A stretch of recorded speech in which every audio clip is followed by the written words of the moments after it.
2022 já chegou ao fim, mas ainda dá tempo de fazer aquela clássica retrospectiva, né? Hoje quero compartilhar com vocês a minha lista de 10 melhores leituras do ano passado. Bom, gente, antes de passar para a lista de livros, quero explicar rapidinho as mudanças recentes que aconteceram no canal. Para quem já estava por aqui, deve ter percebido que o antigo nome Cultura e Ação sofreu uma alteração, assim como algumas das minhas redes sociais. O motivo disso foi que eu decidi simplificar esse nome e alinhar ele a um @ unificado para todas as redes sociais relacionadas ao canal. Daí nasceu o De Cultura, que é uma simpática junção do meu apelido, de, com o tipo de conteúdo que eu produzo para o YouTube. Cultura. Além de brincar com o meu próprio nome, De Cultura é uma alusão ao sotaque carioca, pois geralmente aqui no Rio pronunciamos a letra E da preposição de com o som de I, como por exemplo Rio de Janeiro ao invés de Rio de Janeiro. Quando me perguntam o tipo de conteúdo que eu produzo para o YouTube, eu respondo que tem um canal de cultura e não de cultura. Então, a partir de agora, vocês me localizam nas redes sociais, tanto aqui no YouTube quanto Instagram, TikTok e Scoob, com @de.cultura, beleza? Então vamos agora para as leituras de 2022. Ano passado eu acabei lendo um pouco menos que o de costume. Minha média anual é de 30 livros aproximadamente, mas eu fechei 2022 com 22 concluídos, sendo 3 deles releituras.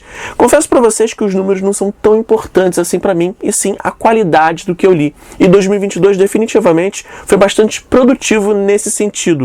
De todos os livros, a esmagadora maioria recebeu de 4 a 5 estrelas nas minhas avaliações e 3 deles foram favoritados. Eu sei que favoritar livros acaba sendo um pouco banal para algumas pessoas, mas eu particularmente sou muito criterioso para selecionar esses títulos. Isso inclusive acabou dificultando um pouco o meu trabalho para finalizar essa seleção, pois foi muito difícil deixar de fora alguns títulos desse top 10. Como um critério habitual, não incluí na lista as releituras e nem mais de um livro do mesmo autor, ok? Então, vamos à lista. A 10ª colocação fica com Aristóteles e Dante mergulham nas águas do mundo. Confesso para vocês que quando essa sequência foi publicada, eu olhei com uma certa desconfiança, pois apesar de o final de Aristóteles e Dante descobrem os segredos do universo ter sido um pouco apressado demais para o meu gosto e ter deixado algumas questões ali mal resolvidas, ele foi até bastante conclusivo na minha opinião. Então não via um bom motivo para o autor retomar essa história, senão para ganhar algum dinheiro em cima da base de fãs sedenta por esses personagens, o famoso livro Caça-Níquel. Porém, ao começar essa leitura, me dei conta de que essa continuação, apesar de parecer desnecessária, ainda tinha muito a dizer.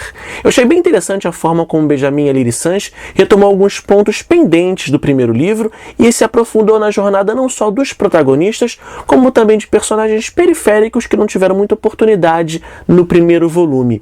Ainda pretendo gravar um vídeo sobre ele aqui no canal, explorando os pontos negativos e positivos que eu identifiquei nessa história. A 9ª colocação fica com a graphic novel Maus de Art Spiegelman, uma obra densa que comove o leitor tanto pelas atrocidades praticadas pelo nazismo durante o Holocausto, quanto pela conturbada relação entre pai e filho que emoldura essa narrativa. Super recomendo essa leitura, mesmo para aqueles que não são tão fãs assim de histórias em quadrinho. Garanto para vocês que vale muito a pena. O 8º lugar dessa lista vai para 1822. Esse foi meu primeiro contato com a obra do Laurentino Gomes e já fiquei bastante interessado não só em ler os outros 2 volumes que compõem essa trilogia, como também qualquer outra publicação do autor. Eu acho muito interessante e importante termos uma perspectiva acerca da história do Brasil sem os filtros pedagógicos geralmente aplicados aos relatos presentes nos livros didáticos, que é exatamente o que encontramos nessas páginas. Já tem resenha aqui no canal. O 7º lugar ficou com Capitães da Areia, um dos livros mais populares da primeira fase literária de Jorge Amado. Essa é uma história bastante envolvente e que proporciona uma importante reflexão acerca da questão da responsabilidade social. É outro livro que eu pretendo conversar com vocês em breve aqui no canal. A sexta colocação ficou com Homens Cordiais, mais uma história de Samir Machado de Machado que consegue ao mesmo tempo entreter e agregar ao senso crítico do leitor por meio de um verdadeiro desfile de personagens interessantes alinhados a referências históricas e à cultura pop. Em breve vamos conversar sobre essa sequência de homens elegantes aqui no canal também. Chegamos finalmente ao Top 5, que abre com O Pagador de Promessas de Dias Gomes, uma das mais importantes obras da dramaturgia brasileira. A peça expõe o abismo cultural que separa o Brasil rural do urbano e aborda questões como intolerância, machismo e religiosidade. Já tem resenha aqui no canal. Ainda no campo da religiosidade, a quarta colocação ficou com O Evangelho segundo Jesus Cristo, de José Saramago, obra que despertou a ira da Igreja Católica ao ser publicada na década de 1990, por introduzir ao leitor um Jesus Cristo mais humano e menos idealizado do que conhecemos no texto bíblico.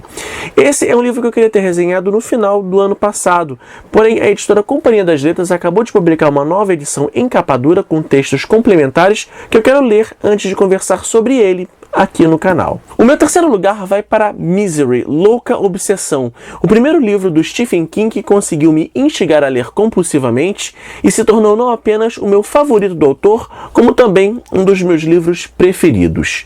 Esse é o tipo de história que realmente consegue me assustar por se tratar de uma situação que é totalmente verossímil, poderia acontecer com qualquer pessoa. Afinal, essa trama não é fundamentada em um mal sobrenatural, e sim na mais pura loucura humana. Gostei muito desse livro e ainda quero conversar sobre ele aqui no canal com vocês. Agora chegou a parte mais difícil dessa seleção. Os dois primeiros. Eu passei as últimas semanas pensando muito a respeito de qual delas deveria ser coroada a minha melhor leitura de 2022. Um é um grande clássico da literatura brasileira e o outro uma fantasia contemporânea.